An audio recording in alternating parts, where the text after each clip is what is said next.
Look what he said in verse 10. For those of you that always talk about, I know that God is a God of love. Listen to how God reacted toward these people for 40 years. How long? 40 years. I loathed that generation. Who's speaking here? God. I loathed that generation. The King James says, I was grieved. Listen what the Message translation says. I was provoked. Oh, was I provoked. Can't they keep their mind on God for 5 minutes? Do they simply refuse to walk down my road? Exasperated, I explored. They'll never get to where they're headed. They'll never be able to sit down and rest. What a translation, right?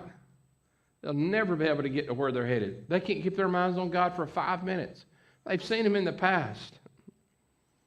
Have you ever seen people that they get focused on God for about 4 minutes and then something else comes along? And then they get focused on this, then something else comes along. Then they get focused on this, and before long they're way away from God. They're way away from God. Well, it says these type of people that live this way, God loathes them. I don't know about y'all, but I would be very disappointed if Steffi come into me today and she says, I just loathe you, Philip. I'm like, no, honey, it's love. Love. No, I said loathe. You mean we can live in such a way that can bring out that character trait of God? They could. Can you and I? The word loathe, by the way, for those of you that say, what does loathe even mean? I thought that referred to a piece of bread. Loathe literally means to detest.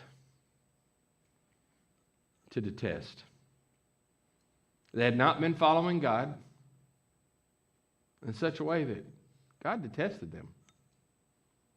What was their offense? Well, they had two offenses. First, their heart was not right. Agreed? They were doing their own thing. Number two, they didn't listen to God and they didn't follow God. Is it possible for you and I not to listen to God and follow God today? And then we can't figure out why our life is so chaotic. Listen, if God is not in order of your life, why would you expect there to be order in your life?